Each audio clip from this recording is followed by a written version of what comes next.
তা টাকা পয়সার জন্য দুইটা ওয়ে, একটা হচ্ছে হয় আমি কোনো এক বড়লোক ছেলেকে বা বয়স্ক কাউকে বিয়ে করে সেকেন্ড লাইফ তৈরি করা, আর একটা হচ্ছে আমার যেটা এখন বর্তমান প্ল্যানটা সেটাকে সাকসেসফুল করা। তা আমি ঘুরে দাঁড়াবো কোথায় দাঁড়াবো, আমি সেকেন্ড কোনো লাইফে যাব না, আমি কোনো পুরুষের কাছে যাব না, আমি আমার নিজের পায়ে দাঁড়াবো। এদিকে আমার মাথা সেভ করার জন্য হাত উপরে তুললে পেটে বেবি, পেটের দিকে মাছে, পেটকে আটকালে আমার হাতগুলোর উপরে গেছে, কিন্তু মাথা ব্যথাচ্ছে, মাথা কি ফেটে যাবে, পেট ব্যথাচ্ছি বাচ্চাকে বাঁচানোর জন্য।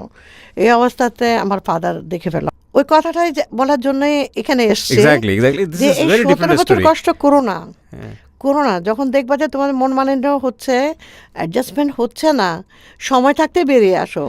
আপনি পুলিশের কাছে কেন চাচ্ছিলেন না? মানে আসলে না, সামাজিকতা ভয় পাচ্ছিলাম, আমি খুব লজ্জা পাচ্ছিলাম যে পুলিশ আসবে, লেখালেখি হবে, কি হবে, পত্রপত্রিকায় চলে যাবে, আত্মসম্মানের দিকে চিন্তা করতেছিলাম। আমার না এত নিচে নামতে পারতেছিলাম না। আসসালামু আলাইকুম প্রিয় দর্শক এবং শ্রোতা, ভালো আছেন আশা করি। স্টুডিও অফ ক্রিয়েটিভ আর্টস লিমিটেডের লাইভ অনুষ্ঠানের আরও একটি পর্বে আপনাদের সবাইকে স্বাগত জানাচ্ছি। আমার নাম হচ্ছে ফরিদা ইয়াসমিন, আমার এখন 50+। ওকে। চট্টগ্রামে জন্মগ্রহণ। আমার বাবা একজন চট্টগ্রাম শহরের খুব স্বনামধন্য ব্যবসায়ী, জি। তিনি একজন প্রতিষ্ঠিত ইন্ডাস্ট্রিয়ালিস্ট। বাবা 3 মেয়ের মধ্যে, আমরা 3 ভাই বোনের মধ্যে আমি ছিলাম সবার ছোট। আচ্ছা। তাও আবার লাস্ট বোনের থেকে আমি ছিলাম প্রায় 9 বছরের ডিফারেন্স। আচ্ছা। এর মধ্যে আবার আমি ছিলাম আমার বাবা মার অ্যাক্সিডেন্ট বেবি, আনএক্সপেক্টেড বেবি, বা সেটাই হলো ওনার জীবনের সবচেয়ে প্রিয়। আমাকে বলতো কালো মানিক, কালাপোয়া, চাটগাঁয়াতে বলে কালাপোয়া, তাই আমার বলতে কালাপোয়া, আমার কালাপোয়া কই, আমি আমার ভাই বোনদের মধ্যে একটু কালো। যখন আমি ম্যাট্রিক পরীক্ষা দিই, হঠাৎ করে দেখা গেল একটা প্রস্তাব আসার পরে সামহাও তারা আমাকেই পছন্দ করার পরে রিফিউজ হয়, যদিও আমার অন্য বোনের কারণে এসেছিল। তো পরবর্তী তারা ছেলে আমার পিছে লেগেছিল, ছবি দেখে তারা পছন্দ করে, ফোনের মাধ্যমে আমার সাথে যোগাযোগ হয় এবং তারপরে আমার সাথে তার সম্পর্ক হয়। তো আজকালকার যুগের মতো তো আমরা ওই কফি হাউসে গিয়ে হাত ধরে বসেও থাকতে পারিনি, বা ওরকম যুগ ছিল না আমাদের। সেই সময় আমরা টেলিফোনে যতটুকু পরিচয়, এই হচ্ছে আমাদের তখনকার ভালোবাসা। এই পরিপ্রেক্ষিতে আমাকে আমাদের ফ্যামিলিতে বিয়ের প্রস্তাব দেওয়াতে, যেহেতু সে ব্যাকগ্রাউন্ডটা ছিল চাকরিজীবী, সেক্ষেত্রে একটু ভালোই অবজেকশন আসে। পরবর্তীতে আব্বার, যেহেতু আদরে ছিলাম, আব্বার ইচ্ছা ছিল হয়তো একজন ভালো ইন্ডাস্ট্রিয়াল বা পয়সাওয়ালা কারো ছেলের সাথে বিয়ে হবে। সেই যুগের ছেলেরা খুব খুব কনজারভেটিভ ছিল, তারা খুব একটা লাইফ ওয়াইফদের সাথে দিত না, বউদের সাথে মিসবিহেভ করতো, যেটা আমার তখনকার সময় দেখা। তো আমার ফাদার এরকম ছিলেন না, কিন্তু আমার বাবা অস্বাভাবিক একটা ভালো মানুষ ছিলেন। তো কিন্তু কেন জানি ভয় লাগতো কেমন হবে। তো পরবর্তীতে আরেকটা বাইন্ডিংস, তারা খুব রিজার্ভ, কনজারভেটিভ, কিন্তু আমার মা খুব খোলামেলা।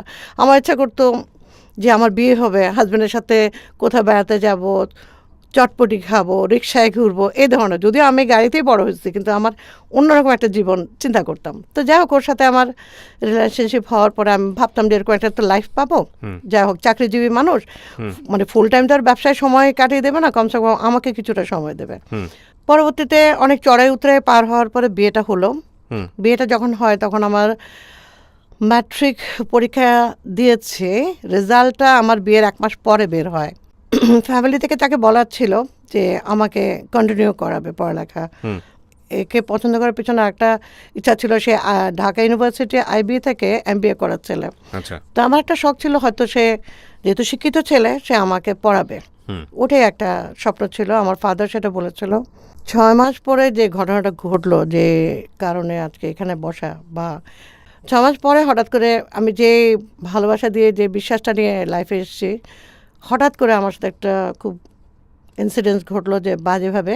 কি ইনসিডেন্ট? যে সেটা ছিল আমার গায়ে প্রথম হাত তুলে। কি কারণে হাত তুলে? এইটাই আমার সবচেয়ে কষ্টের বিষয় ছিল, খুব ফানি ম্যাটার। আমি কখনো রাস্তায় একা হাঁটি নাই, যেহেতু আমরা গাড়িতে চড়তাম। তো ওর সাথে বিয়ে হয়েছে, রাস্তা দিয়ে হেঁটে গেছে, তো একটা রেস্টুরেন্টে কোথায় খেলাম, আসার পথে অনেক বড় একটা রাস্তা ক্রস করব, আমি ওর হাত ধরে পার হচ্ছিলাম। তো ওর সাথে ওর ফ্রেন্ড ছিল, পার হয়ে এসছে। কেন সে আমাকে একটা চর মারলো, আমাকে বললো যে আমাকে বন্ধুদের কাছে হেয় করা হচ্ছে, ছোট করলা, যে কেন আমি তো ভেবে থেকে খেয়ে গেছি, আমি কী করছি, আমি কী অপরাধ করছি বুঝতে পারিনি। পরে বললো যে সবার সামনে তুমি হাত ধরে কেন রাস্তায় পার হলাম। ও তো এইটাই ছিল আমার জীবনের সবচেয়ে প্রথম কষ্টটা। আর তখন আমার কাছে খুব আশ্চর্য লাগতো, এইটাই কি সে মানুষ। তো একটু পরে ভাবলাম কি, ওর সাথে আমার ডিফারেন্স ছিল 13 ইয়ার্স, 13 বছরের 13 বছরের ডিফারেন্স ছিল। তো ভাবলাম কি, হয়তো আমি ওর বয়সের ডিফারেন্স, আমার হয়তো ভুল হয়েছে। আমি সবসময় করতাম কি, আমার নিজের দিকে দোষটাকে টেনে নিতাম, মানে সবসময় নিজেকে শুধরাই নিতাম, ভাবতাম হতে পারে আমার একটা কোনো কিছু বলা বা কোনো কিছু হয়তো আমার বেয়াদবি হবে। বিশেষ করে যেহেতু সে শিক্ষিত ছেলে, আমার একটু কমপ্লেক্স ছিল, তার উপরে বয়সে ডিফারেন্স ছিল। তো আবার একটা বিষয় ছিল যে আমি যদি কিছু বলি, যদি সে ভাবে যে আমি ওই ফ্যামিলি বিলং করি, এই জন্য আমি কিছু বলছি। আর আমরা ছোটোবেলা থেকে ওই শিক্ষা পেয়ে, মানে হাজব্যান্ডের সাথে খারাপ ব্যবহার করার মতো শিক্ষা পেয়ে বড় হইনি আর কি, যার কারণে আমরা এটা ছিল না। আরেকটা এখানে বলে না রাখলেই পাচ্ছি না, আমি সবসময় শরৎচন্দ্র রবীন্দ্রনাথ ঠাকুরের গল্প পড়তাম। এটা আমার একটা কালও হয়েছে বলতে পারি আমি। তো সবসময় ওখানে দেখতাম মানে কনসিডারেশন, মানে মেয়েরা সবসময় স্যাক্রিফাইস করতেছে, ওটাতে আমার নিজেকে তৈরি করতাম, আচ্ছা থাক না, ও করেছে, আচ্ছা ঠিক হয়ে যাবে, ভুলে যেতাম। কিন্তু আমার পড়ালেখাটা আর আগালো না, সে ওদিকে কোনো হিসাবে মনোযোগে নেই, বলতে আচ্ছা হবে আর কি, দাঁড়াও না যাবো আর কি, মাত্র তো বিয়ে হলো। এই করতে করতে দেখা গেলো আমার প্রথম বেবি হয়ে গেল। আচ্ছা, কত সালে? ও তখন 86-এ। 86 আপনার বিয়ে হয়েছিল 85-এ? 84-এর লাস্ট, 84 এর লাস্টে, ওকে। আছে হ্যাঁ। যাই হোক, তখন হওয়ার পরে 86-এ আমার বেবি এসে গেল। আসাতে আমি যেটা হলো, ওকে বড় করতে করতে হঠাৎ করে আনফর্চুনেটলি উইদিন 5 to 6 মান্থের মধ্যে, আমি তখন আসলে সত্যি কথা বলতে এই যুগে এত মডার্ন সবাই, এখন অনেক কিছুই বুঝি, সে সময় কিছুই জানতাম না। আনএক্সপেক্টেডলি তখন আমার সেকেন্ড বেবিও প্রেগনেন্ট হয়ে গেলাম। আমার সিজারিয়ান ছিল সেকেন্ড বেবিটা, তখনকার সিজার খুব কঠিন ছিল। দুটো বেবি এত পিঠাপিঠি সাথে সাথে আসলো, নিজেকে আর সময় দেওয়ার মতো সময় খুঁজে পাইনি। তো বাচ্চাদেরকে বড় করতে শুরু করলাম। এক পর্যায়ে ঢাকা শিফট হয়ে চলে আসলাম। ঢাকা তখন চিটং থেকে ঢাকা গ্ল্যাক্সোস্মিথ লাইনে ছিল, ঢাকা চলে আসলাম। আসার পর আমি যেহেতু পড়ালেখা করতে পারি না, আমার একটা স্বপ্ন ছিল যে আমি আমার বাচ্চাদেরকে ভালো এডুকেশন দেবো, ভালো মানে খুব ভালো একটা জায়গায় দাঁড় করাবো। যেটা আমি পারিনি সেটা আমি তাদের মাঝখানে দেখতে চেয়েছি। আমি চেয়েছি বাচ্চাদেরকে ইংলিশ মিডিয়ামে পড়াবো, ভালো ইয়ে করবো। সে চাইতো না, কেন আমরা পড়িনি, নর্মাল স্কুলে পড়ুক। তো আমি বলতাম যে আমাদের যুগ তো চলে গেছে, সেটা অন্যরকম, সেটা আমরা ছিলাম, আমাদের তখন সময় ছিল একরকম। কিন্তু এখন কম্পিটিশন লাইফ, বাচ্চাদেরকে যদি আমি ফাউন্ডেশন লেভেলটা ভালো না দিই, তাদের ফিউচারে টিকে থাকার জন্য, তারা তখন পেরে উঠবে না, কম্পিটিশনে টিকে থাকতে পারবে না। এত ব্রাইট ফিউচার এবং ভালো জীবন দিতে গেলে তাদেরকে ভালো এডুকেশন দিতে হবে। এই জায়গাটাতে ওর সাথে আমার চরম আকার ভুল বোঝাবুঝি হতো। তো যাই হোক, এক পর্যায়ে এই একটা বিষয় নিয়ে করতে করতে এমন একটা পর্যায়ে গেল, প্রচণ্ড খারাপ দিকে যাওয়া শুরু হলো। হঠাৎ করে সে প্রেশারে শুরু করলো, দেখতেছে আমার বোধহয় চলে যেতে পারি বা কিছু একটা হয়ে যেতে পারে, ঘর ভাঙবে। হঠাৎ করে দেখা গেলো সে আমার প্রেশারাইজ করলো যে থার্ড বেবি নেওয়ার জন্য। হোয়াট এভার, চিন্তা করলাম যে যাক, হতে পারে থার্ড বেবি হলে ওর মনটা চেঞ্জ হয়ে যেতে পারে। পরবর্তী সেটা হলো, কিন্তু ফ্যামিলিতে সে ক্রাইসিস লেগেছিল। বাচ্চাদের স্কুল ফি দিত না, স্কুলে গিয়ে আমার দাঁড়ায় থাকতে হতো রেজাল্ট আনতে গেলে। বলে আপনাদের অ্যাফোর্ড করার ক্ষমতা নাই তো আপনারা স্কুলে পড়েন কেন? হ্যাঁ, তো এটা কি ইয়ে নাকি, বাচ্চাদেরকে রাখছেন? তো আমি খুব লজ্জিত হয়ে মাথা নত করে চলে আসতাম। এসে ওর বাবাকে ফোন দিয়ে বলতাম যে আপনি আমাকে বললেন যে আপনি টাকা দিয়ে দিচ্ছেন, কিন্তু ওরা তো রেজাল্ট দিল না। ওরা বললো যে টাকা দিনে, আমাকে চরম আকারে অপমান করলো। আমার তো মনে হচ্ছে মাটি কেটে নিচের দিকে ঢুকে যায়, এত লজ্জা লাগছে আমার। তো আপনি টাকা না পে করেন নাই ফিটা, তো আমাকে পাঠালেন, এটা কী হলো এটা? হ্যাঁ, তুমি আমার সাথে এত কথা বলবা না, আমি যা বলছি তাই রাইট, ওরা বললেই হলো নাকি, মানে উল্টা পাল্টা আমার সাথে করতে। যাই হোক, এই করতে করতে জীবনটা না কেমন জানি তিক্তটা বাড়তে শুরু করছে। এত ছোট মন, হ্যাঁ এত ছোট মন তোমার, যে তার কী হয়েছে, হ্যাঁ এটা কোনো ব্যাপার হলো বলে সোজা সে আমাদেরকে গ্লাস ছুঁড়ে মারছে। প্রথমে গ্লাস ছুঁড়ে মারছে, আমাদের আল্লাহ তখন উপর দিকে তাকে, আল্লাহ আমাকে তুলে নেয় না কেন, আল্লাহ এগুলোকে আমাকে জীবনে বেঁচে থাকার জন্য রাখছে, এই বলে হঠাৎ করে এসে আমার গায়ে হাত দিল। হাত দেওয়ার পরে এক পর্যায়ে, হ্যাঁ মানে মারার এক পর্যায়ে গিয়ে আমার গ্লাসের একটা ডোর ছিল, ও এমনভাবে আমাকে মানে ছুঁড়ে মারলো, ধাক্কা মারলো ঘাড়ে ধরে, যে আমি গিয়ে গ্লাসটার উপর পড়ার পরে আমার প্রায় এখানে এই হাতে মানে আপনার 17টা সেলাই গেছে, এই যে এখানে 17টা সেলাই যায়। হ্যাঁ, তো কিছুই প্রতিবাদ করিনি। ওই অবস্থাতে আমার বাসায় 2 বাচ্চাকে পড়াচ্ছিল হাউস সিটার। বাচ্চা সহ সবাই রুম থেকে অন্য রুম থেকে বেরিয়ে এসে এই সিনটা দেখার পরে তারা তো মানে হতভম্ব হয়ে যায়। পরে আমার ওড়নাটা পেঁচিয়ে ওখান থেকে আমাকে হাউস সুইটার ছেলেটা বলে, আন্টি আপনাকে আমি ইয়েতে নিয়ে যাই হসপিটাল, আপনার সেলাই করতে হবে না, রক্ত পড়তেছে। তখন নিয়ে গেল। তখন আমি ফিরে আসলাম স্টিচ দিয়ে। আর মজার বিষয়ে স্টিচটা পড়লো আমার উইদাউট অ্যানাস্থেশিয়াতে, ওই কপাল দুঃখে, মানে এমন ওখানে তাদের কাছে অ্যানাস্থেশিয়া ছিল না, ওই অবস্থাতে অবস্থাতে তারা স্টিচ করলো। হোয়াট এভার, প্রতিটা মুহূর্তে আমি একটা কথা বলছি, আল্লাহ তুমি আমার পাপের প্রায়শ্চিত্ত কিছু একটা করছি, সেই জন্য আমার প্রায়শ্চিত্ত হচ্ছে। কিন্তু তারপরে ওকে বদদোয়া দিয়ে নেই, বদদোয়া না দিয়ে বাসায় ফিরে আসছি। বাসায় ফিরে এসে দেখি সে নাই, সে চলে গেছে। আমাকে অবস্থায় ফেলে এসে চিটং চলে গেছে তার বাবা মার কাছে। আপনি তখন ঢাকাতে? আমি তখন ঢাকাতে একা। রুমে ঢুকে যখন বাচ্চাকে কোলে নিতে পারছে না, ডান হাত এফেক্টেড, তো বাঁ হাতে বাচ্চাকে দুধ খাওয়াতে হচ্ছে, বাচ্চা কাঁদতেছে, তখন ওই বাচ্চাকে বুকে নিয়ে কসম কাটলাম যে এনাফ ইস এনাফ, আমাকে এখন ঘুরে দাঁড়াতে হবে, আমি এখান থেকে বেরোতেই হবে। ইন দ্য মিন টাইম আপনার ফ্যামিলি থেকে জানতো, যেহেতু আপনার ফ্যামিলি যথেষ্ট সম্ভ্রান্ত পরিবার, আপনার পরিবার কি জানতো যে আপনার সঙ্গে আপনি সাংসারিক জীবনে সুখী না? আম্মা জানতো কিছুটা, বাবাকে বলা হয়নি, কারণ বাবা আমাকে নিয়ে অনেক বড় বিশ্বাস নিয়ে থাকতো। আমার মেয়ে অনেক হ্যাপি, আমার মেয়ে একটা শিক্ষিত ছেলে বিয়ে করেছে এবং শিক্ষিত ছেলে ওকে খুব মূল্যায়ন করতো।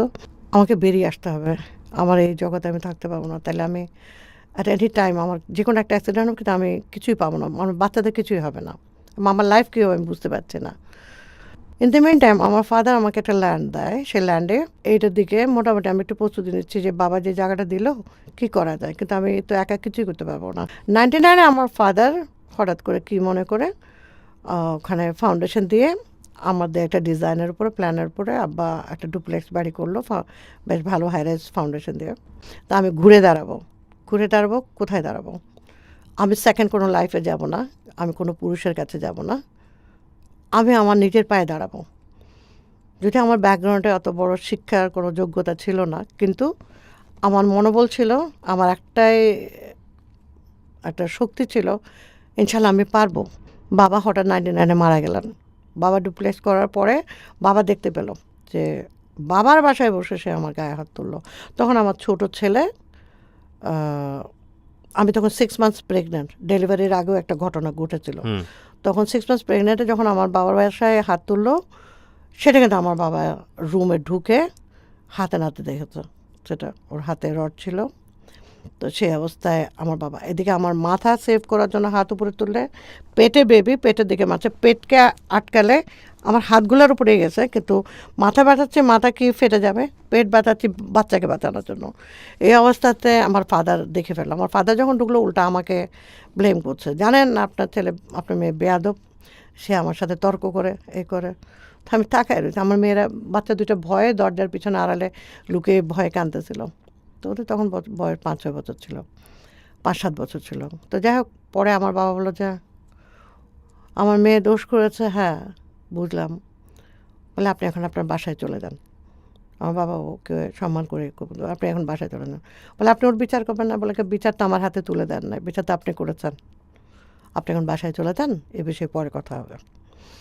আমার আব্বা কিচ্ছু বলো না। আমার আব্বা এত মেজাজি একটা মানুষ, এত অ্যারোগ্যান্ট এবং এত বড় সাম্রাজ্যের একটা অধিকারী লোক। আমার বাবা যে কত বড়, মানে আমি আমার বাবাকে সত্যি কথা বলতে আমি চিন্তাই করতে পারবো না, মানে এই যুগে আমি কোনো কাউকেই দেখিনি আমি এরকম।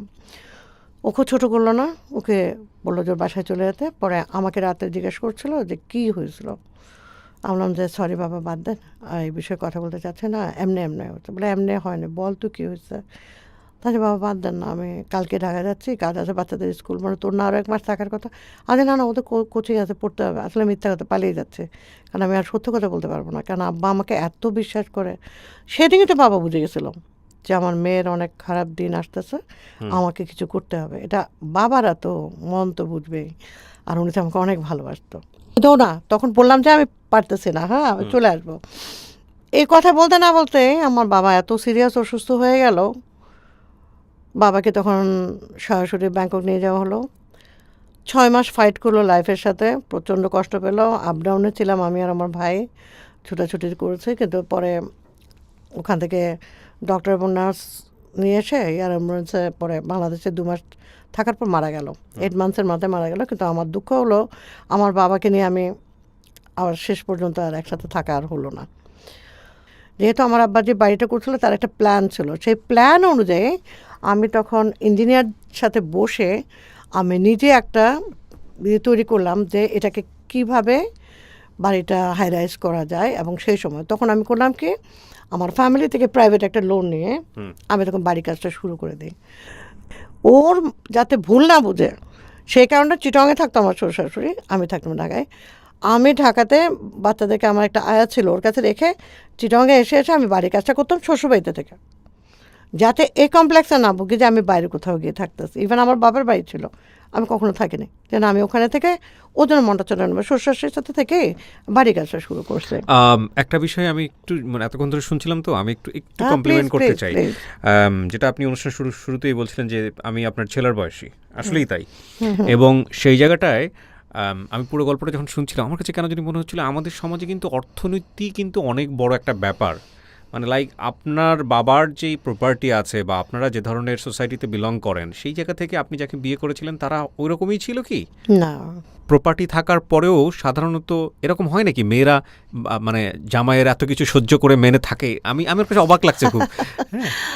জানি না, আজকালকার যুগকে যখন এখন এসে পড়েছি তখন বুঝতে পারছি যে আমি যে 17 ইয়ার্স পর্যন্ত কাটালাম ওই কথাটাই বলার জন্যই এখানে এসছি এক্স্যাক্টলি দিস যে ইজ এই ভেরি 17 ডিফারেন্ট বছর স্টোরি। কষ্ট করো না, করো না। যখন দেখবা যে তোমার মন মালিন্য হচ্ছে, অ্যাডজাস্টমেন্ট হচ্ছে না, সময় থাকতে বেরিয়ে আসো। আচ্ছা, এইটা একটা খুব গুরুত্বপূর্ণ কথা। আমি জানি না এটাকে কে কিভাবে নেবেন, বাট আমি কেন উনি বলছেন সেটা আমরা পুরো স্টোরিটা হ্যাঁ, শুনলে বুঝতে পারবো। এটাই। রাইট। সো আপনি তখন বাড়ির কথা বলছিলেন যে বাড়ি কমপ্লিট হ্যাঁ, যাতে করে সমস্যা না যাই হয়। হোক বাড়ির কমপ্লিট করার প্ল্যান, বিকজ ওটা করতে হবে আমার, তা না হলে আমার ফিউচার সুরক্ষিত করতে গেলে, আমার বাচ্চাদের নিয়ে একটা ফিউচার তৈরি করতে গেলে, আমার যে স্বপ্ন ওটা যদি বাস্তবায়ন করতে যাই তা আমার একটা টাকা পয়সা লাগবে। তো টাকা পয়সার জন্য দুইটা ওয়ে, একটা হচ্ছে হয় আমি কোনো এক বড়লোক ছেলেকে বা বয়স্ক কাউকে বিয়ে করে সেকেন্ড লাইফ তৈরি করা, আর একটা হচ্ছে আমার যেটা এখন বর্তমান প্ল্যানটা সেটাকে সাকসেসফুল করা, যদি অনেক কঠিন আমার জন্য। ওই সময় ইনিশিয়ালি প্ল্যান কি ছিল আপনার? প্রথম স্টেজে আমার এটা ছিল যে এটা একটা হাইরাইজ করে যদি আমি কমার্শিয়াল বিল্ডিং করে রেন্টে ছেড়ে দিই, যে রিটার্নটা আসবে সেটা দিয়ে আমি কমসে কম আমার ফ্যামিলিটা রান করে ফেলতে পারবো। সোজা কথা মাসিক ভাড়া যেটা আসে। হ্যাঁ। তো যাই হোক পরে আমি এটা আলহামদুলিল্লাহ শেষ করতে পারলাম। তখন আমার একটা নিঃশ্বাস নিতে পারলাম যে যাক আমার কিছুটা ইনকাম, মানে এটা হাতে কিছু টাকা আসার একটা ব্যবস্থা হলো। এই যে 8 তলা আপনি করলেন বাড়িটা, এটা আপনার বাবার দেয়া প্রপার্টি, কিন্তু এটা করতে গেলে তো আপনার প্রচুর পরিমাণ অর্থের প্রয়োজন হয়। ওই অর্থটা আপনি কিভাবে ম্যানেজ করলেন? এটা ওই যে আমার ফ্যামিলি, আমার বাবার ফ্যামিলি থেকে হ্যাঁ। প্রাইভেট লোন নিয়েছি, কোম্পানি থেকে, ওদের থেকে নিয়েছি। ও আচ্ছা, কোম্পানি আমার থেকে? বাবার বাড়ি থেকে আমি মানে প্রাইভেট একটা লোন নিয়েছি, আচ্ছা যেটা পরবর্তীতে আমি শোধ করে দিয়েছি। আচ্ছা, করলেন তারপর? সেটা করার পরে আমি কোনো ব্যাংক লোন নিই, কারণ ওটা আমি ইন্টারেস্ট পে করতে পারবো না, অনেক বেশি লায়াবিলিটি হয়ে যাবে। সেই কারণে আমি প্রাইভেটলি বাসা থেকে আমি নিয়েছি যে আমাকে কিছু টাকা বড় করো, তাহলে পরে আমি এটা কমপ্লিট করে আমি এটা রিটার্ন করে দেবো। তো সো দ্যাট আমি পেরেছি আলহামদুলিল্লাহ। ওর কাছে মনে হয় যে ইনফিরিটি কমপ্লেক্সে ভুগছিল, যে এখন কেউ নিজের পায়ে দাঁড়িয়ে যাচ্ছে, আরও টাইট না দিলে হয়তো কন্ট্রোলে থাকবে না। হ্যাঁ, এটা হতে পারে, আমার যেটা সেই সময় মনে হয়েছে। তো লাস্ট যেটা আমার গায়ে হাত তুললো সেটা খুবই ইন্টারেস্টিং একটা ব্যাপার ছিল। তখন আমার ছেলে মেয়েরা 7-8-এ পড়ছে, বড় দুটো। হঠাৎ করে আমি কোরআন শরীফ পড়ছিলাম, ওইবারে আমি প্ল্যান আমি হজে যাচ্ছি। তো আমি তখন কোরআন শরীফ পড়ছিলাম, যে কোনো একটা শুনে এসে বারবার কথা বলছিল। তো বললাম যে আমি একটু করে কথা বলছি, এটা শেষ করে নিয়ে আসতেছে। ও অনেক বড় মানে গরম হয়ে এসে আমার হাত থেকে কোরআন শরীফটা নিয়ে আমাকে কোরআন শরীফ দিয়ে মারা শুরু করলো। মানে আমার left and right, ups and down মারা শুরু করলো। আমি পা বটে বিছানায় বসছিলাম, আমার হাঁটুতে কোরআন শরীফটা বাড়ি খেলো। আমার তখন প্রচণ্ড মেজাজ গরম হয়ে গেল এবং এক পর্যায়ে ওর হাত থেকে আমি কোত্থেকে যত শক্তি আসলাম যাই না, এক পর্যায়ে আমার হাত থেকে কনসেপ্টটা টান মেরে নিয়ে আমার বুকের মধ্যে চেপে ধরে আমি শুধু বললাম, আমি স্টিল কেন আপনার সাথে আমি সংসার করছি, আজকে 17টা বছর চলে গেলাম যে আপনি স্টিল আপনার সাথে যে আমি আছি। এই কোরআন শরীফ বললাম, আমি আপনাকে তালাক দেব, আমি আপনার সাথে সংসার করব না, কঠিনভাবে কোরআন শরীফ ছোঁয়া অবস্থায় বললাম যে আমি আর সংসার করব না, বাস এনাফ ইস এনাফ, আর পারছি না আমি। এ বলে আমি অঝরে কান্না শুরু করছি আমার বুকে কোরআন শরীফ নিয়ে। তখন ও রুম থেকে বেরিয়ে গেছে, আমার 2 বাচ্চা ছুটে আসছে রুমে, এসে দাঁড়ায় তাকায় রয়েছে। আমি তখন কষ্টে বললাম, খুব শরীর খারাপ হয়ে গেছে, তখন আমি বিছানায় কান্না করতে করতে বললাম, শুয়ে পড়ছিলাম। তো আমি তখন বললাম যে আমাকে মাফ করে দিয়ে, আমি আর পারতেছি না, আমার মনে হয় আমার আর পারা সম্ভব না। তখন মেয়ে আমার সামনে এসে দাঁড়িয়ে বলছে, মা ও কিন্তু অনেক ছোটো কিন্তু অনেক ব্রিলিয়ান্ট, সে আমার মেয়েটা আমার মানে একটা মানে কী লক্ষ্মী একটা মেয়ে, কি যে একটা বেস্ট ফ্রেন্ড আমার সে।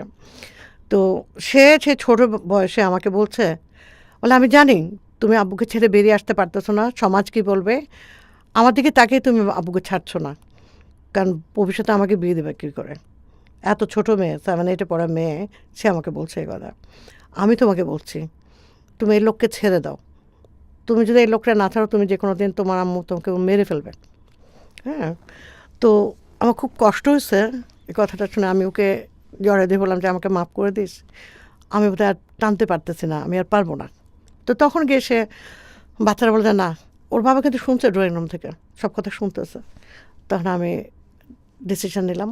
তো ওর বাবা ভাবতেছে তাদের ছাড়তেছে, এটা আর কি, ওর কথা তো আর হবে না। এখানে একটু বলে রাখা দরকার, ঢাকার বাসাটাও কিন্তু আমার ফাদারের গিফট করা বাড়ি, আমার অ্যাপার্টমেন্টটা। তো আমার বাবা প্রায় গাড়ি ড্রাইভার এগুলো সব প্রোভাইড করতো, কারণ বাচ্চাদের স্কুলের জন্য আমাকে ভয় পেতো, রিক্সা গাড়ি নিয়ে কোথায় যাবো টাবো, একটু হেল্প করতো তখন সব। তো ওর গাড়ি ছিল, ও গাড়ি ড্রাইভার ফুল পেতো, কিন্তু সে কখনো ওটাতে আমাকে ওঠার মানে আমার কোনো রাইট ছিল না আর কি, বাচ্চাতে। যাই হোক, ওটা কোনো ব্যাপার না। তো যেটা বলছিলাম, ওই জায়গাটাতে তখন ঘুরে দাঁড়ালাম। আমার বড় ছেলে আমাকে নিয়ে গেল লয়ারের কাছে। বড় ছেলে বয়স কত এখন? তখন বয়স কত? তখন ক্লাস 8-এ পড়ে। ওই অবস্থায় উনি নিয়ে গেছে লয়ারের ও কাছে? আমাকে নিয়ে গেছে, বিকজ আমার ব্যারিস্টার ওখানে মামুদ ছিলেন আমার কাজিন, ওনার অফিসে নিয়ে যায়। হ্যাঁ, আমাদের ফুয়াতো ভাই হয়তো, তো ওর অফিসে যেহেতু চিনেছে, তা আমাকে গাড়ি করে, আমার গাড়ি ছিল, ড্রাইভার ছিল, সাথে করে নিয়ে যায়। বলে না আমাকে ছাড়তেই হবে, মানে আমি এবার ছাড়াবে ওরা। তো যাই হোক, ওখানে বসে থাকার পরে হলো।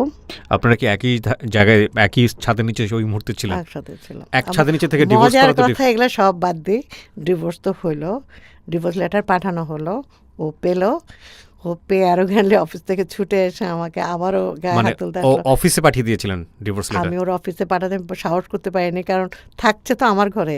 একটা চিটংয়ের বাসায়, ওর বাবার বাসায় পাঠিয়েছে, ও একটা আমার এখানে, আর একটা ওর অফিসে, কারণ আমি খুব ভয় পাচ্ছিলাম যে কী হয় না কী হয়। তারপর সে আসলো অ্যারোগ্যান্টলি এসে, কী ব্যাপার তুমি এটা কী করলা? তখন আমি বললাম যে হ্যাঁ আমি এটা ডিসিশন নিয়েছি। আমি যে এটা কোনো টেনশনের কোনো ব্যাপার না। বলে কিসের টেনশনের ব্যাপার না, তুমি এটা ডিভোর্স, ও তুমি কি হাতির পা পাইছো? দ্যাট মিনস আমি একটা কোনো বড় লোক ছেলে পাইছি। কাকে দেখছো যে তুমি কাকে পাইছো? এই যে আমাকে ছেড়ে, কিন্তু সে তো আমাকে তুমি ডাকতো না, তুই ডাকতো। যাই হোক, তখন বলতো যে পাইছো, কল্লা রাখবে না ঘাড়ে, ফেলে দেবে। হ্যাঁ, আমার মতো ছেলে যে তোমাকে সহ্য করছে, অন্য কেউ করবে না। তা আমি আচ্ছা ঠিক আছে, আর আপনি তো দেখবেনই আমি কার সাথে যাচ্ছি। হ্যাঁ, আর একটা কথা কি, আসলে আমাদের মধ্যে অনেক ডিফারেন্স ইন ওপিনিয়ন হচ্ছে, আমারও অনেক ভুল ত্রুটি আছে, হতে পারে আমি আপনাকে বুঝে উঠতে পারতেছি না, আপনারও অনেক ভুল ত্রুটি থাকতে পারে। আমরা দুজনে 1 বছর অপেক্ষা করি, আমরা একটু সরে আসি, আমরা দুজনের ভুলগুলো শুধরাই নিই, তারপর আবার আমরা 1 বছর পরে আবার অ্যাড হয়ে যাবো, একসাথে থাকবো। এবং আমরা প্রত্যেক হলিডেতে আমরা একসাথে বাচ্চাদের নিয়ে যেভাবে। এটা আপনার প্রস্তাব ছিল? আমার প্রস্তাব আফটার ডিভোর্স? হ্যাঁ, মানে আপনার পেপার যেটা বলি আমরা। হ্যাঁ, ডিভোর্স এরকম ছিল না, কিন্তু আমি ডিভোর্স অলরেডি হয়ে গেছে, কিন্তু আমার মুখে প্রস্তাব ছিল প্রতি সপ্তাহে বাচ্চাদের জন্য আমরা একসাথে যেভাবে হলিডেতে বসে করবো, এটা সেটা, কিন্তু আমার সাথে একসাথে থাকার দরকার নেই, সে আলাদা হয়ে যাবে। বলে কি তুমি কি জানো যে তুমি আবার হতে চাচ্ছ, তুমি তো আসতে পারবে না, কারণ তোমাকে তো হেবা করে আসতে হবে। সেটাও তার হিসাব ছিল। হ্যাঁ, আপনি 5 ওয়াক্ত নামাজ পড়তো না, কিন্তু হেবা করে আসবে সেটা জানে। তখন আমি হেসে বললাম যে, হেসে বলিনি, ভয়ে ওর সামনে আসা সম্ভব ছিল না। আমি বললাম যে যখন আমি ডিভোর্স দিচ্ছি, আমি ওখানে ওদের সাথে এই বিষয়টা নিয়ে আলাপ করেছে, আসলে কিন্তু করেছে। ডিভোর্স হলো, ডিভোর্স হওয়ার পরেও 3 মাসে কিন্তু বাসা ছেড়ে যায় না, সে স্টিল আমার বাসায় রয়ে গেছে। তো সে ওই ছেলের রুমে থাকতো, ছেলে আমার রুমে থাকতো বড়টা, আর বড় ছেলের রুমে সে থাকতো। তখন তো ক্লাস 7 8 পড়ে তারা। তো যাই হোক, পরবর্তীতে যেটা হয়েছে, 3 মাস পর, ডিভোর্সের 3য় মাসের পর হয় নাই, 2 মাস পর, 2.5 মাসের মাথায় আবার সে গায়ে হাত তুলতে গেল। তখন আমি প্রোটেস্ট করলাম। এখন যেহেতু আমার একটা শক্তি ছিল, কাগজটা ছিল, আমি সহ্য করবো না, আপনি আমার যে হাত কেটে গেছিলো সে হাতেই আমাকে আবার ব্যথা দিতে আপনি চেষ্টা করলেন। পুলিশের কাছে কেন চাচ্ছিলেন না? মানে আসলে না, সামাজিকতার ভয় পাচ্ছিলাম, আমি খুব লজ্জা পাচ্ছিলাম যে পুলিশ আসবে, লেখালেখি হবে, কি হবে, কি করবে, পত্রপত্রিকায় চলে যাবে। আত্মসম্মানের দিকে চিন্তা করতেছিলাম। আমার না এত নিচে নামতে পারতেছিলাম না, এত সাহস ছিল, সত্যি কথা বলতে আমার সাহসই ছিল না ওই সময়। আল্লাহর কসম, আজকে যে আমি এই ইয়াসমিন তৈরি হয়েছি, ঠিক 99-এর এই ইয়াসমিন আর আজকের ইয়াসমিনের কোনো মিল নাই। কিন্তু সে তখনকার ইয়াসমিন কিন্তু পুরোটা একটা টিপিক্যাল বাঙালি হাউসওয়াইফ ছিল। আর আজকে 20 বছরে যে ইয়াসমিন তৈরি হয়েছে, এটাকে আয়রন লেডিও বলা যায়, এটাকে আচ্ছা, তো তারপরে কি হলো? আপনি হোয়াটএভার একটা সংগ্রামী মাও বলা যায়, যেটাই বলা যায়। তো আমার একটা এম ছিল যে আমি এতে বেরিয়ে এসে আমার বাচ্চাদেরকে ভালো এডুকেশনটা দেবো। আপনার বিয়ের 3 মাসের ডিভোর্সের 3 মাসের পরেও গায়ে হাত তুলে ফেলেছে তারপর? হ্যাঁ, তখন আমি একটু ভয় লাগালাম যে আমি এখন পুলিশকে ডাকবো, আপনি এখন বেরিয়ে যান ঘর থেকে। তারপর সে চলে গেল, তারপরে গিয়ে সে বের হলো। আচ্ছা, গেল গো।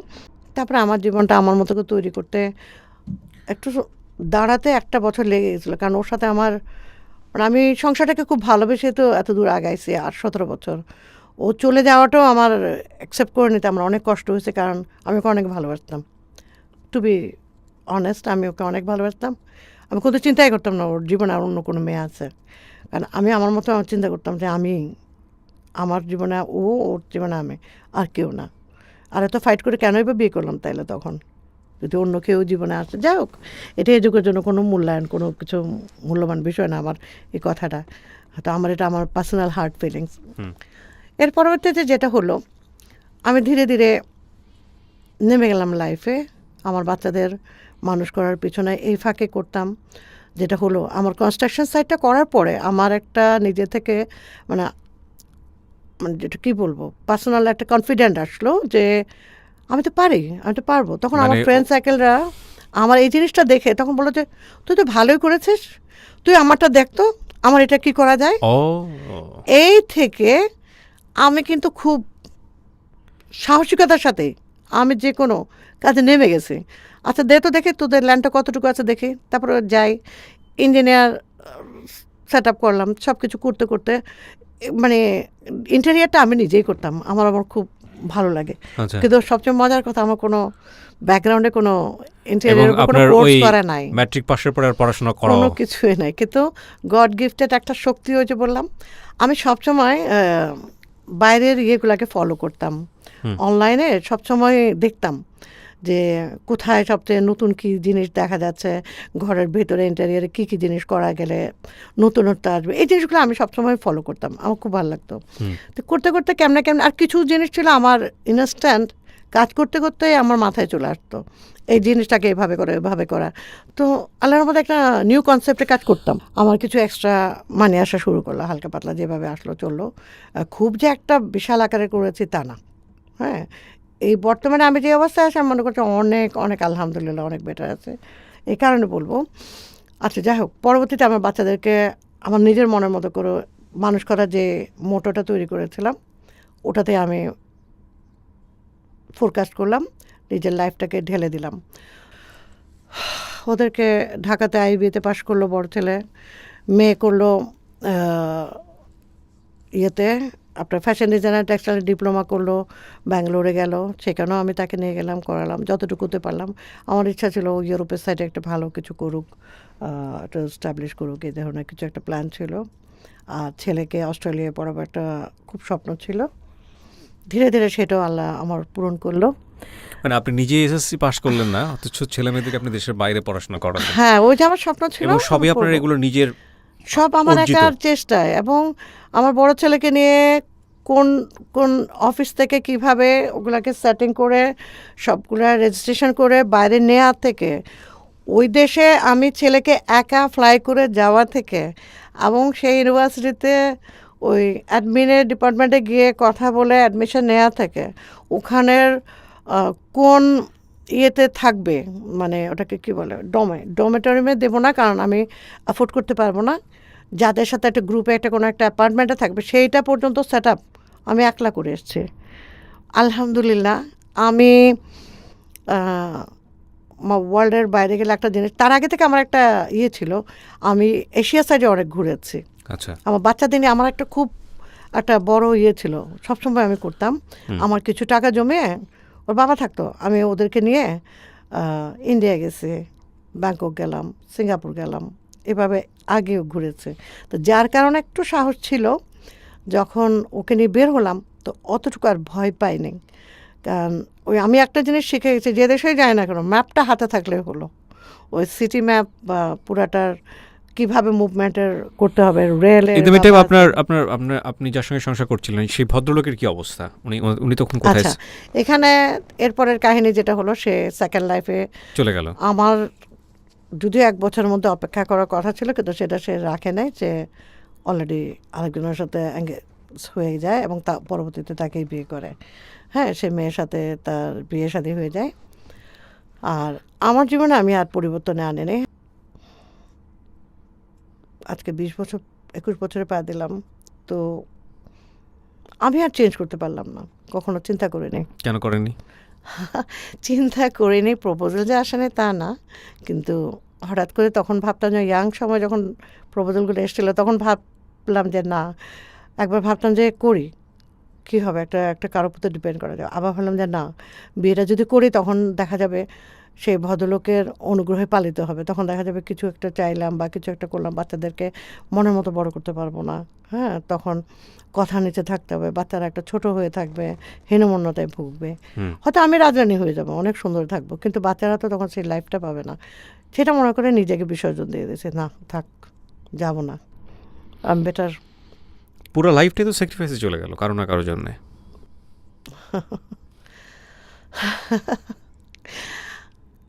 জীবনের এই পর্যায়ে এসে, টার্নিং পয়েন্টে এসে হঠাৎ করে মনে হচ্ছে সব বাচ্চারা দাঁড়ায় গেল, ছোটটাও অলমোস্ট এখন নিজে ক্লাস 10-এ থাকা অবস্থা, ও আবার আমার ফাদারেরটা আমি পেয়েছে, আমারটা আমার ছোটো ছেলেটা পেয়েছে। বড় ছেলে অস্ট্রেলিয়াতে পড়ালেখা কমপ্লিট, ডাবল গ্র্যাজুয়েশন করে মাশাআল্লাহ স্ট্যাবলিশ হয়েছে, ভালো একটা কোম্পানিতে জব করছে। লাস্ট ইয়ার তাকে বিয়ে দিলাম। আর মেয়ে সেটেল করলো সুইডেনে, সেও বিয়ে করলো। আমার নাতি নাতনি আছে 3 জন, তারাও বড় হয়ে গেছে, 12, 10, 8 বছরের 3 জন বেবি আছে ওর। আর থার্ডটা ঢাকা আইবি থেকে, সেও বিবিএ কমপ্লিট করে ফেললো, এবং সে ও লেভেল পড়া অবস্থা তো ও আমার যেটা পেয়েছে সেটা হচ্ছে আমার বাবার মতো গড গিফটের। সে আবার মোটর কি বলে মডিফিকেশন, হ্যাঁ, ও অনেক স্পোর্টস কার বানায়, গাড়ির মধ্যে খুব আগ্রহ সে, এবং এখন বর্তমানে বাংলাদেশে খুব, ঢাকাতে খুবই নাম করে ফেলছে, ও দাঁড়িয়ে গেছে। তো এই পর্যায়ে এসে যেটা আমার মনে হচ্ছে, আমি তো দাঁড় করাই দিলাম সবাইকে আলহামদুলিল্লাহ, ওকে আমি হেল্প করলাম মোটর সেট আপ করতে, ব্যবসা, তো যতটুকু আমার, বাকিটা ওরই ক্যালিবার সব। কিন্তু এ পর্যায়ে এসে, একটা পর্যায়ে এসে মনে হচ্ছে আমার কেউ থাকা দরকার ছিল, কিন্তু হয়নি, যেহেতু যখন চিন্তা করতে দেরি করে ফেলছি, এখন আর চিন্তা করে লাভ না, কী করবো, যেভাবে চলছে চলে যাচ্ছে।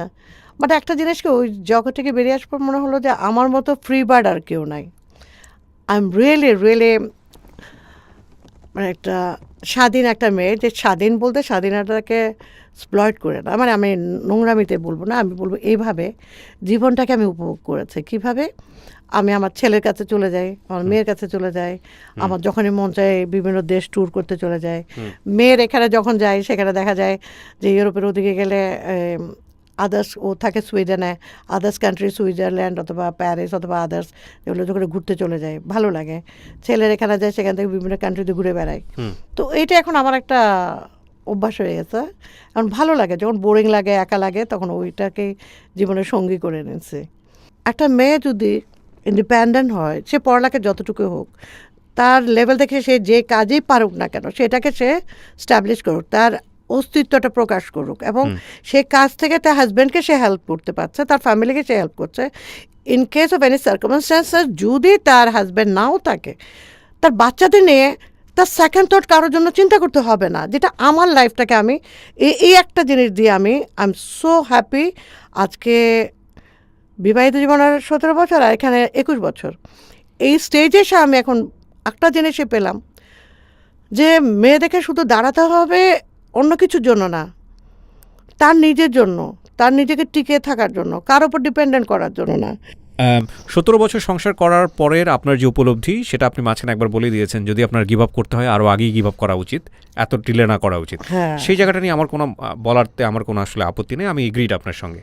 কিন্তু পরবর্তীতে 21 বছরের আপনার যে জীবন, সেই জীবনে আপনি চাইলে নিজের মতো করে সুখী হতে পারতেন, কিন্তু আপনি সুখ হিসেবে সন্তানদেরকে সুখী করাটাই আপনি বেছে নিয়েছেন, সেটাও আপনার চয়েস, এবং আপনি এথিক্যাল জায়গা থেকে বের হয়ে আসেন। এই সংসার জীবনে আপনি যেটা বলেছেন সেটা আপনার জায়গা থেকে বলা, কিন্তু একইভাবে ওই ভদ্রলোকের কাছ থেকে যদি আমরা শুনতাম, তার জায়গা থেকে হাজারটা এক্সকিউজ, হাজারটা কারণ সে বলতো আপনার এগেনস্টে। সুতরাং সেই জায়গাটিতে কে ভালো কে মন্দ সেটা আমরা সামাপ করব না, বরং আমি বলতে চাই যে সংসার জীবনটা আপনাদের দুজনেরই সুখের ছিল না, এটা খুব ভালো করেই বোঝা যায়।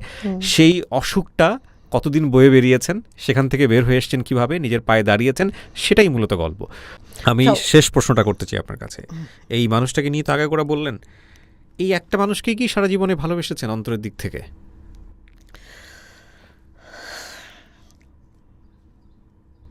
ওই মানুষটাকেই কি সারা জীবন ধরে ভালোবাসলেন বা এখনো বাসেন? সেটার এন্ডিংটা বলবো। শিওর। করোনাতে জুলাই মাসের 11 তারিখে আমার কাছে একটা ফোন আসলো যে আমার হাজব্যান্ডের এক্স হাজব্যান্ডের ফ্রেন্ডের ওয়াইফ বলল যে, ভাবি তুমি কি কিছু শুনেছ, ভাই কিন্তু হসপিটালে। তো আমি যে কী হয়েছে, বলে কি তা তো জানি না, ভাইয়া ফোন ধরছে না, ভাইয়ার ফোন রিসিভ করা হচ্ছে না, ভাইয়া নাকি খুব খারাপ আছে, লাইফ সাপোর্টে। এটা বলার সাথে সাথে আমি বলছি কখন, তোমরা আমাকে আজকে বলছো কেন, কতদিন হলো? বলে বেশ কিছুদিন হয়েছে। তখন আমি করলাম কি, আমি ফোনটা ফেলে দিয়ে আমার ছেলেকে ফোন দিলাম, ফোন দিয়ে বললাম যে আমার ছোটো ছেলের নাম আজু, তাকে ওকে আদর করে আজু ডাকে, আজু বাবা তোর বাবা নাকি হসপিটালে, এরকম খারাপ অবস্থা, আমি আর কিছু জানি না, আমি বলতে পারছি লাইফ সাপোর্টে আছে, হ্যাঁ আমার খুব খারাপ লাগছে। বলছে আচ্ছা আমার তুমি থাকো, তুই একটু আসবি বাসায়, তাড়াতাড়ি আয়। ওর অফিস থেকে সে এটা বলে আমি আর কিছু কথা বলতে পারিনি। এরপরে ওর ফ্রেন্ডের ফোন আসলো, ফোন রিসিভ করে শুধু একটু করে বলছে যে আমি কথা বলতে পারছি না, তোমার পরে ফোন করো। এরা বোধহয় শুনেছে, ফোন দিয়েছে। তো আমি পুরো কলাপস করে গেছি, মানে আমার ছেলে লাথি দিয়ে দরজা ভেঙে ঘরে ঢুকে আমাকে সেন্সলেস অবস্থায় পাইছে বিছানায়। তার ফ্রেন্ডের সাথে সাথে আমার বিছানার কাছে, তার কিছুদিন আগে আমি একটু অসুস্থ থাকার কারণে আমার প্রেশার মেশিন বিছানার কাছেই থাকে, তারা সাথে সাথে আমার ব্লাড প্রেশারটা মাপলো। আমি তখন কলাপস করছি, তারা হাত পা পানি টানি দিয়ে যেমন হোক আমার সেন্স আছে। দরজা কিন্তু ভেঙে গেছে, দরজা ভেঙে লাথি দিয়ে ভেঙে ঢুকছে, কারণ আমি তো যাই না। তারপরে যা হোক ওঠার পর আমি ওকে যখন সেন্স আসলো, প্রেশার অনেক হাই, তখন উপরটা ছিল 169 আর নিচেরটা ছিল 99, হোয়াট এভার। ওর ছেলেকে বললাম যে তোর দুইটা পায়ে পড়ে তোর বাবার কাছে নিয়ে যা, আমার মনে হয় তোর বাবা আমার হাত ধরলে ভালো হয়ে যাবে, তুই একবার নিয়ে যা। তখন বলছে না মা, আমাকে বড় ভাইয়ের সাথে কথা হয়েছে, তোমাকে নিতে প্রমিস করেছে, তোমাকে নিতে পারবো না, নিলে আমাকে মেরে ফেলবে, আমার সাথে কথাই বলবে না বলছে। তা আমি যে তোরা বুঝতে পারতেছিস না অবস্থায়, আমি যে শুনছি আমার কাছে মনে হচ্ছে আমার যাওয়া উচিত। তখন সে বলে কি যে আচ্ছা ঠিক আছে, আমি একটা খবর নিই, তারপর তোমাকে জানাচ্ছি। আমি আমার ছোটো ছেলের হাঁটও ধরে ফেলছি যে আমাকে তুই নে। যাই হোক অনেক রাত ছিল তখন, 10:30 11টা ছিল। বলে মা রাতে আর না করি, কালকে সকালে আমি তোমাকে নিয়ে যাব। এটা বলে সকাল হলো, আমি তার পিছনে গেছি। বলে আচ্ছা আমি এখন একটু যাচ্ছি, বেড থেকে এসে একটু জরুরি একটা জায়গায় একটা অ্যাসাইনমেন্ট আছে, ওটা দিয়ে আমি তোমাকে নিচ্ছি। কথা বলতে বলতে বারবার সারাদিন ফোন দিচ্ছি, আমি অস্থির হচ্ছে। 4টার দিকে ফোন আসলো, এদিকে আমি লোক লাগাই দিলাম যে হসপিটালে যে কোন কত নম্বর রুমে আছে, কোথায় আছে, খবর নেওয়ার জন্য। তো আমার এই ছেলের যে হবু শ্বশুর হবে, উনি আবার পুলিশের একটা বড় কর্মকর্তা, ওনাকে বললাম যে ভাই একটু দেখবেন যে এই আনোয়ার খান মডার্ন হসপিটালে আছে, যে কত নম্বর কেবিনে আছে, কি আছে বা কী অবস্থা, একটু খবরটা নেওয়া যায়। কারণ দিন পরে আমার মন চলতেছে না। পরে উনি আমাকে নাম্বার দিয়ে ম্যানেজ করে খবর নিল যে একটু দোয়া করেন, অবস্থাটা বেশি ভালো নাই, ওখানে এই কন্ডিশনে আছে, খুব একটা ভালো অবস্থা নেই। এ করতে করতে ওখানকার জিএম এর নাম্বারটা আমাকে দিয়ে দিলাম, আমি ওই বেচারারে মানে বিরক্ত করে ফেলতেছি। তা আমি তখন বললাম যে ভাই আমার একটু ব্যবস্থা করে দিন, আমি একটু আসতে চাচ্ছি, আমাকে একটু ঢুকাবেন কিন্তু। মানে করোনা তখন তো একদম খুব পুরা এক্সট্রিম। ফুল প্লেজার, জুলাইয়ের 11 তারিখ, এটা তো তখন তখন এবং আনোয়ার খান মডার্ন হসপিটালের অবস্থা খুবই খারাপ। তখন আমি করলাম কি, এই কথা বলতে বলতে 4টার দিকে আমার কাছে ফোন আসলো। আমার মেয়ে কথা বলতেছে হঠাৎ করে, মেয়ে কথা অবস্থায় না ছেলের সাথে কথা বলতেছে, বড়টার সাথে। আমি বুঝতে পারছিস না তোরা আমাকে কেন বাধা দিচ্ছিস, আজওয়াদকে বাধা দিচ্ছে, আমি একটু যাই, তোর বাবাকে দেখে আছে। বলতে বলতে ছেলে বলেছে মা ফোনটা রাখি, আজওয়াদ ফোন দিচ্ছে তোমাকে, আমি আবার কল দিচ্ছে। এটা বলতে বলতে ওর ফোনটা রেখে মেয়েকে ফোন দিলাম, মেয়েকে বললাম যে কী করবো, আমি তো বুঝতে পারছিস না, এরকম করতেছিস কেন তোরা, বুঝতে পারছিস। এই কথা বলতে বলতে সুইডেনে মেয়ে বলছে মা ফোনটা রাখি, তোমার আবার কল দিচ্ছে, আমাকে একটু পরে আমাকে সময় দাও, আমি এখানে করতেছি। তা আমি কনফারেন্স কর, একসাথে কথা বলি, তোরা হাইট করছিস কে, কনফারেন্স করছিস না কেন, একসাথে তো আমরা 4জন কথা বলতে পারতেছে। তখন সে বলে যে আচ্ছা দাঁড়াও না, আমি এখন তোমার কনফারেন্স করছি, কেটে করছি। হঠাৎ করে আমার না খুব বেশি হিসাব হলো যে খুব খারাপ লাগা শুরু হয়েছে। তখন মনে হলো কিছু একটা ঘটছে। করতে না করতে হঠাৎ করে হসপিটাল থেকে ফোন আসলো। ফোন আসার পরে ভদ্রলোক জিএম আমার ফোন দিয়ে বলতেছে যে আচ্ছা আপা আপনাকে আমি একটা কথা বলতে পারি ম্যাডাম, আমি যদি বলেন, বলে কি আপনার কে হয়। তা বললাম যে আমার বাচ্চার বাবা। তো বলে কি যাই হোক এখানে একজন, আমি হ্যাঁ ওখানে যিনি আছেন ওটা তার স্ত্রী, বাট আপনি, আমি বাচ্চার মা। তো এখন আমি যে কী হয়েছে, আপনি কী বলতে চাচ্ছেন, এত কথা বাদ দিয়ে বলেন না কী হয়েছে। বলে আপা আপনাকে বলা কি ঠিক, ম্যাডাম আপনাকে বলা কি ঠিক হবে, আমি প্লিজ আপনি বলেন কী হয়েছে, যা হবার নো মোর। তো যাই হোক, তো যেটা হবার হয়েছে, এই পর্যায়ে আমি একটু আমার বাচ্চার ফোন ধরেনি, বুঝতে পারলাম আমার তো, আমি ভেঙে পড়ছি, আমার কিছু করার নাই। তখন ছেলে আসলো, ছেলে আর ওর কাছে চাবি ছিল, দরজাটা আর লক করার, আর এরপর থেকে আগের দিন ভাঙাতে আর লকই ঠিক করা হয় না। তো ও নিজের মতো করে সে ঢুকছে, ঢোকার পরে তো রুমে আসছে। তখন আমি বললাম যে তুই আমাকে নিলি না তো, জাস্ট কষ্ট করে বললাম তুই আমার নিলি না তো। যাই বললাম মা, আমার পা ধরে চুপ করে বসে আছে, আমি কিছু বলতেছি না। আর তোর বাবা আমাকে কিছু বলতে চাইছিল, ওর কিছু বলার ছিল, তোরা বলতে দিলি না। যাই হোক আমি তখন তখন বলছি মা আমি যাচ্ছি, আমি তোর সাথে যাব। বলে মা প্লিজ জিদ করো না, আমাকে যেতে দাও, আমি কথা দিচ্ছি আজকে তোমাকে নেবই, আগে আমি দেখি এখানে পরিস্থিতিটা, আমি তোমাকে নেবো। তখন সে চলে গেল গাড়ি নিয়ে, মানে কিন্তু তুই যদি আনিস আমি তো স্ট্রেট চলে আসবো, আমি তোদের কোনো কথা শুনবো না, আমি তোরা এতটুকু সময় দিচ্ছি। ও পৌঁছালো, এগুলো করতে করতে প্রায় বলছে মা 10 মিনিট 15 মিনিট প্রসেসিং চলতেছে, এই সেই বলতেছে। ও আমাকে দেখাচ্ছে ওটা। পরে 11টার দিকে হঠাৎ 11:30 আমরা 10:30টায় আমরা ফোন দিই, বলে যে খুব গরম হয়ে বলতেছে মা বেওয়ারিশ করে দান করে দিচ্ছে হসপিটালে। আজ তোর বাবা, তোরা বেঁচে থাকতে বেওয়ারিশ হয় কী করে, stop the processing, I am just right now I am coming here. তখন কিন্তু আমি একদম আমার যে বর্তমান রূপ সেটাতে উঠে গেছে। দেন অ্যান্ড দ্যাট আমার ড্রাইভার স্ট্যান্ড বাই নিচে ছিল, গাড়ি ছিল, আমি ড্রাইভারকে ছুটি দিনে আমি স্ট্রেট চলে গেছি। যাক মাস্টার্স পড়ে গেছে। যাওয়ার পরে গ্লাভস পরে গেলাম, যাওয়ার পরে গায়ে থেকে ধাম করে নেমে নামা শুরু করছি। আর তখন আমাকে সবাই এসে আমার ছেলের বন্ধুরা পুরা গাড়ি নিয়ে ওখানে পুরা র্যালির মতো হয়ে গেছে। ওরা সবাই দাঁড়ানো, সবগুলো এসে আমাকে আটকাই ফেলছে, বলে কি আপনি হসপিটালে ঢুকেন না, আমরা সব করতেছি, আপনি গাড়ি থেকে ইনস্ট্রাকশন দেন আনটি, আমরা সব করতেছি, প্লিজ। আমি যে কোনো কিছু আমি শুনবো না, টেক ওভার দ্য সব রেসপন্সিবিলিটি, তোমার আব্বুর জবরদস্তি। তখন আমি ফোন করে যারা গোসল করায়, যারা কবর দেয়, যে অ্যাম্বুলেন্স যারা আর কি, ওদের ও যে এসব করে যে একটা প্রসেস, একটা গ্রুপ আছে, গ্রুপটার নামটা এখন ভুলে গেছে, আমার কাছে আছে, লেখা আছে। তো ওদেরকে ফোন দিয়ে ডাকালাম, ওরা আসলো, ওদেরকে বললাম যে আমি ওনার সব কিছু করতে চাচ্ছি, তোমরা একটা আমাকে বাবা হেল্প করতে হবে। তখন তারা আসলো, গাড়ি অ্যাম্বুলেন্স আসলো, সব কিছু আসলো। ওই পক্ষের কোনো ছেলে মেয়ে ছিল না? না, ওর পক্ষে কোনো ছেলে মেয়ে ছিল না। ও। ওখানে সবাই দাঁড়ানো ছিল, কিন্তু সাহস করে কেউ আমার সামনে আর আসে না। আমি আমার গাড়িতে বসে ইনস্ট্রাকশন দিয়েছি, কিন্তু সবাই দেখছে।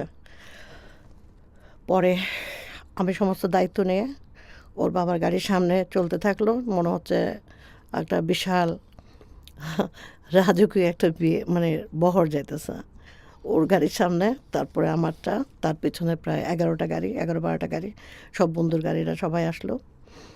গেলাম আমরা, ছেলেগুলোকে বললাম যে আর যাই করিস আমাকে একবার দেখাস, আমাকে একবার জানাজার আগে দেখাস, কমসে কম আমি দেখতে চাই। ওরা সেটা রাখলো, জানাজার আগে ওখানে দাঁড় করালো। তোমার মিরপুর বুদ্ধিজীবী ওখানে কবর দেবে, তার আগে ওরা খুলে রেডি করলো, আমাকে নিয়ে গেল। আমাকে আমার ছেলে ধরলো না, কারণ আমার ছেলে আমাকে ধরার শক্তি নাই। অন্যান্য বন্ধুরা 2 হাত চেপে ধরে রাখছে, কারণ আমি হয়তো ঝাঁপিয়ে পড়বো, এটা ন্যাচারালি। তো গেলাম, দেখলাম মানে এত সুন্দর হয়েছিল। যখন ওকে বিয়ে করেছিলাম যে চেহারাটা ছিল, ঠিক ওই চেহারাটা তখন দেখলাম, তবে একটু ডিফারেন্ট ছিল, খোঁচা খোঁচা দাঁড়িয়ে ছিল। হঠাৎ করে দেখলাম তার নাকের থেকে না রক্ত বেয়ে পড়তেছে, খারাপ লাগলো, বুঝলাম না কেন। আমার কাছে মৃত্যুটা স্বাভাবিক মনে হয় না, ভালো লাগে না আমার কত কাছে। বছর পরে দেখলেন? Long time, long time, long time. আমি আজকের এই গল্পটা শেষে কোনো মন্তব্য করতে পারি না, পারলাম না, টু বি অনেস্ট, পারলাম না একটা কারণে, সেটা হচ্ছে দিস ইজ লাইফ। এবং আপনি যদি মনে করেন এই গল্পটাকে আপনি শুধু একটা মেয়ের সংসার জীবন সুখী হয়নি সেটা থেকে বের হয়ে এসে একটা মেয়ের নিজের পায়ে দাঁড়ানোর গল্প, তাহলে ডেফিনেটলি ইটস আ মিস্টেক। এই পর্যন্ত হয়তো নাটক সিনেমাতে দেখানো সম্ভব, কিন্তু জীবন গল্পটা আসলে নাটক সিনেমা না, জীবন গল্পটা জীবন। সো আমি ওই জায়গাটা দিয়েই শেষ করলাম, যেটাকে আপনারা অনেক আলোচনায় আনবেন, অনেক সমালোচনায় আনবেন। ওনার হাজব্যান্ড গিয়েছিল, আমি যেটা পুরো অনুষ্ঠানে একেবারেই পোট্রে করিনি, করার এথিক্যাল লও নাই, যেহেতু এটা ইনভেস্টিগেটিভ শো না। তো করার আগে লাস্টে ওনার যতটুকু ফিলিংস, এতটুকু ফিলিংস আপনারা মাথায় রাখেন ওনার হাজব্যান্ড সম্পর্কে। জীবন এরকমই, কোনো মন্তব্য থাকে না। কি বলতে এসেছিলেন? বলতে এসেছিলেন যে একটা মেয়ের কিভাবে নিজের পায়ে ঘুরে দাঁড়ানো উচিত, কিন্তু আমি আসলে সেই জায়গাটা থেকে আমি আপনার পুরো জীবনটাই দেখিয়ে দিলাম। আমরা আসলে হিডেন ট্রুথ বা হিডেন ফিলিংসটা, হ্যাঁ আপনার এই ভালোবাসাটা সারাটা জীবনে ওনার প্রতি ছিল এবং মৃত্যুর আগ পর্যন্ত থাকবে, কিন্তু এই ভালোবাসা নিয়েও দুজন মানুষ একসাথে থাকতে পারে না। আমি বরং এই জিনিসটাই দেখাতে চাই আজকের স্টোরিতে। একটা মেয়ে কীভাবে নিজের পায়ে দাঁড়িয়ে তার সন্তানদেরকে দেশের সেরা সেরা জায়গায়, বিদেশের সেরা সেরা জায়গায় পড়াতে পারে, উনি সেটা দেখাতে এসেছিলেন। কিন্তু আমি দেখালাম যে অদ্ভুত ভালোবাসা থাকার পরেও দুজন মানুষ একসঙ্গে থাকতে পারেন না। অনেক ভালো থাকুন, আমি দোয়া করি আপনার জন্য। যদি শেষবেলায় কিছু বলার থাকে, আপনার মধ্যে বলার আছে 1 মিনিট। যে সত্যিকার যদি ভালোবাসাটা থাকে, ফিলিংসটা থাকে, সে যেখানেই থাকুক না কেন, সবসময় তার অ্যাটাচমেন্টের মনটা পড়েই থাকে। হ্যাঁ, এটা ন্যাচারাল একটা ব্যাপার। আর একটা হচ্ছে যে মেয়ের আমরা যত এস্টাবলিশ হই না কেন, কিন্তু ফিলিংসটা আমাদের এক জায়গায় থাকে, সংসারের প্রতি ভালোবাসাটা থাকে। True. That's it.